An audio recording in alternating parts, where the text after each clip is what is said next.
How Trump answers questions using salesman's techniques. A salesman doesn't need to make sense. He just needs to make you feel like he does. Trump rarely finishes a sentence. He'll start talking about the Iran nuclear deal. Then he'll take a detour to brag about his uncle at MIT. He'll mention prisoners. He'll sprinkle in a remark about women being smarter than men. And he'll end with something about Iranians being great negotiators. It's a maze, not a monologue. But here's the trick. Live, it feels less confusing. Why? Because spoken language gives us extra clues. Tone, gestures, eye contact.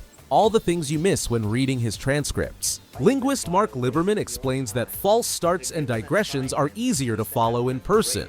They're part of the rhythm. In print, they just look like chaos. Trump's sentences sound unfinished because they often are. In New York conversational culture, it's polite to let others finish your thought. Trump relies on this. He lets his crowd fill in the blanks, especially when the blanks are emotionally charged. Emotion is everything. He doesn't speak to logic.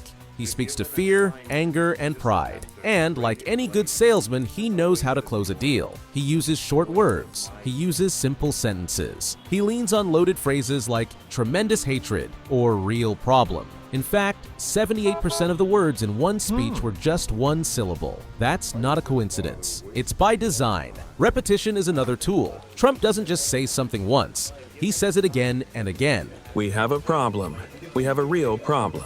Believe me. These are classic persuasion tricks. He's not reading psychology textbooks. He's spent 50 years learning this from experience. He redirects. He drops emotional bombs like "look at Paris." He says, 14 people dead. then he finishes with strong, punchy words. Problem, bedlam, tremendous. Those final words stick.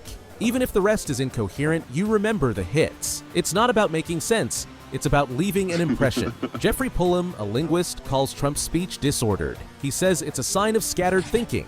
But to Trump's supporters, he sounds honest. They don't want sophistication. They want someone who sounds like them.